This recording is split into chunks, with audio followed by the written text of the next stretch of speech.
Hello there, my dear friends. It is such a delight to speak with you today, especially those of you who may be in your 60s, 70s, or even well beyond.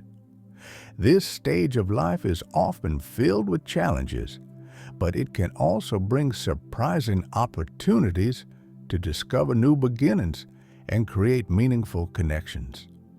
Today, I want to talk about one of the biggest changes that can happen after you cross 70.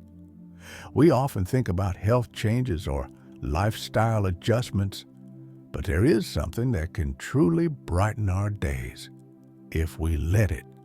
That something is friendship, the magic of connecting with others in a deep, authentic way.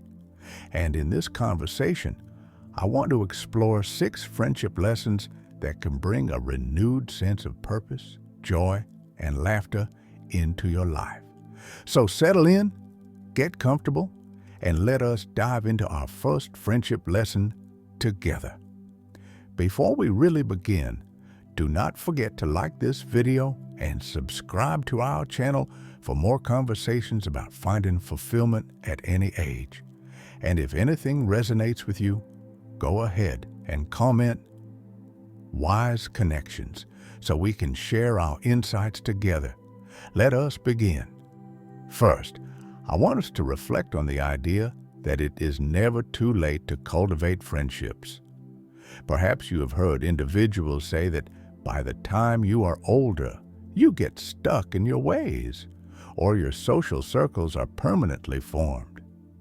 But life has a habit of surprising us, even at a point when we might think it is too late for surprises.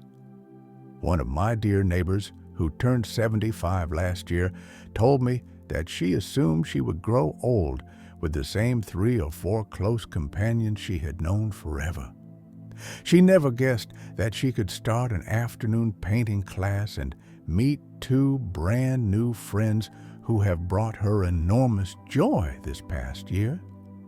She discovered that her love for art became a bridge to meet others with a similar passion. Through shared conversation about brush techniques, color palettes, and that little spark of creative energy, hearts open and something wonderful can develop. The point is that you might be walking into a situation expecting nothing more than a bit of entertainment. And what you find instead is a person who truly understands your perspective on life. Maybe they have had a similar journey, or maybe they have a completely different journey that fascinates you. But forming that bond can happen at 70, 80, or even 90. So it is lesson number 1. It is never too late. Open your mind to the possibility that new friends can still come your way. Second, real friendship takes courage. By that, I am referring to the courage to be vulnerable, to extend the first invitation to say, "Hello, would you like to sit next to me?" Or, "Do you want to get a cup of coffee sometime?" We often assume that in our later years, we should already have it all figured out, or that we should not bother other people with our want for connection. But the truth is, we all need human warmth and community, regardless of age. I have observed that sometimes older adults feel shy about putting themselves out there. They worry about rejection or worry that the other person has their own circle of friends. But to build or deepen a bond, someone has to take that initial step. One gentleman I know told me about a time he spotted a neighbor watering her garden every morning at 8 a.m. He walked by and would always say a polite good morning.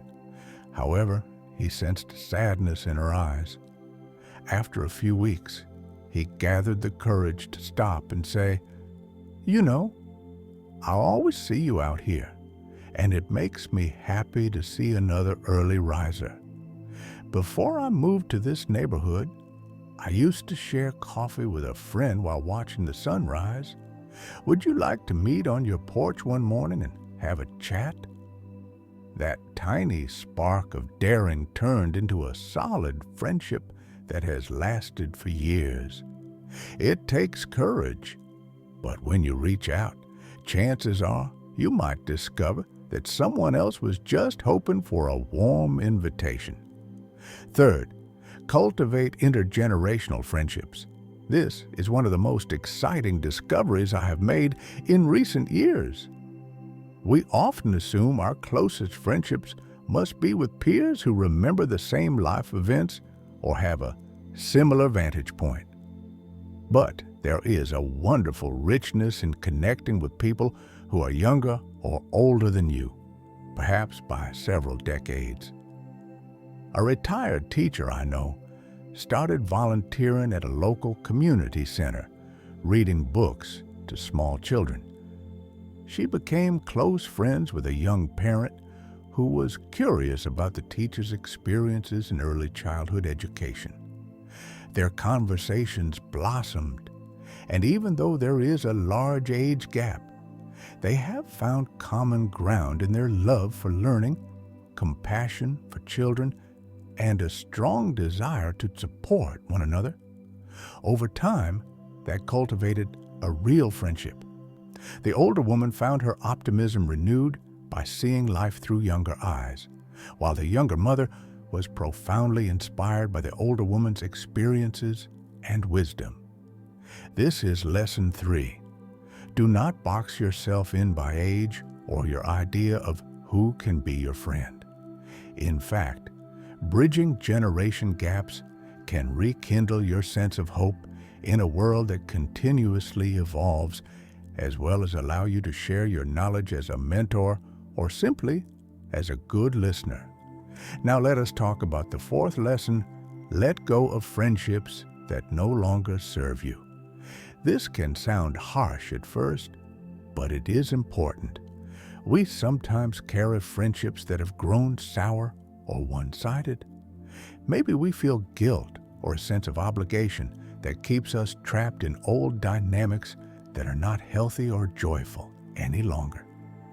These situations do not always require a dramatic falling out, but it is perfectly reasonable to let certain friendships fade if they bring more negativity than positivity into your life. Of course, it is important to be patient and kind, especially if someone is going through a hard time.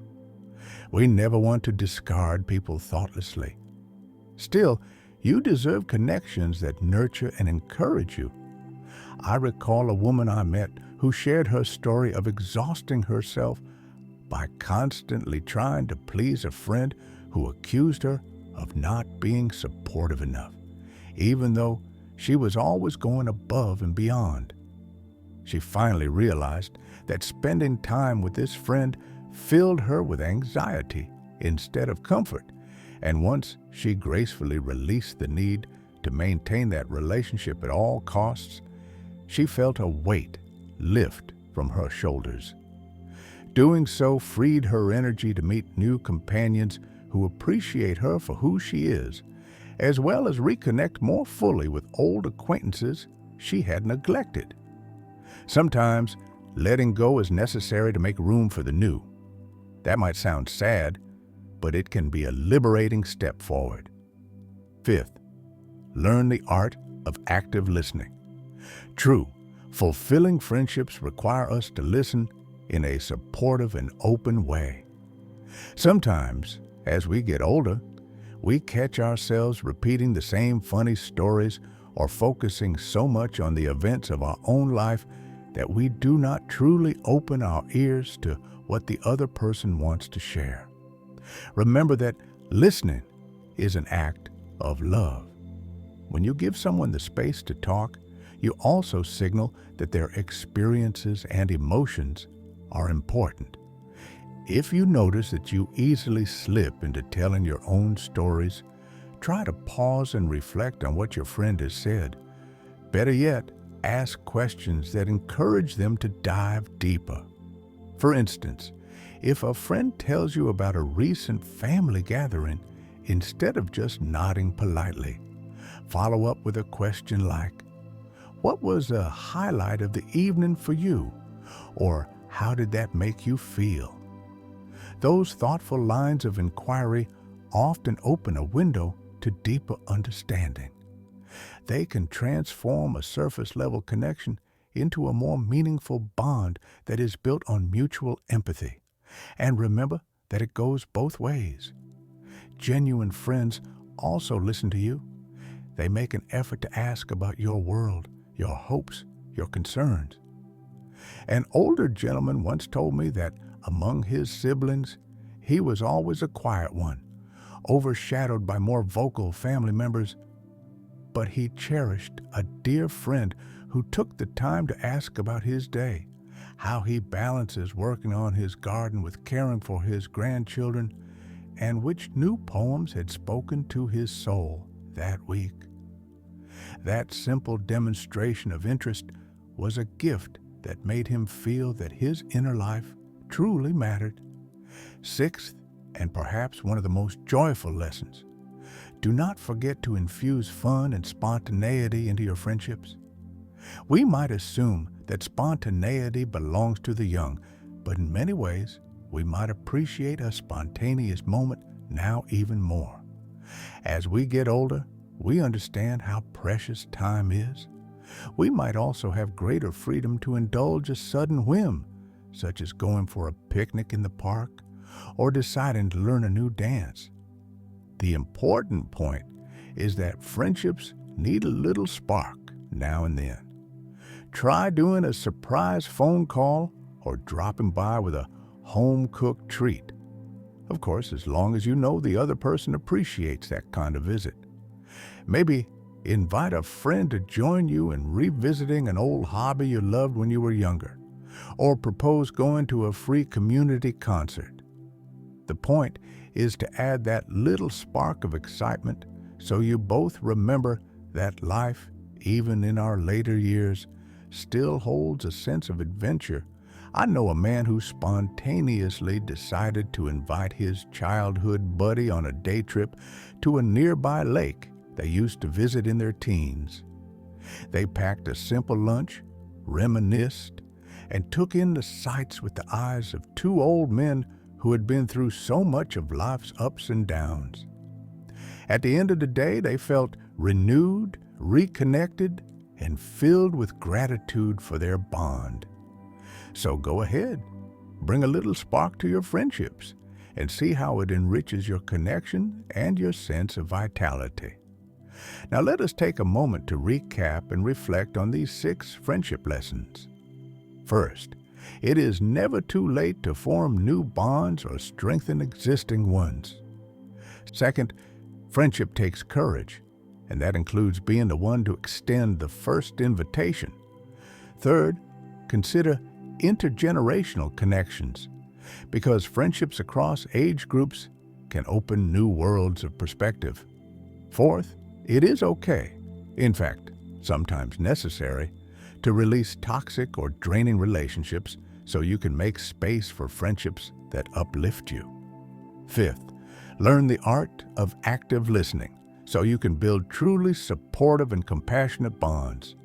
And sixth, bring a sense of playfulness and spontaneity to keep your friendships vibrant. I want to encourage each of you to look at your own life and think about your relationships.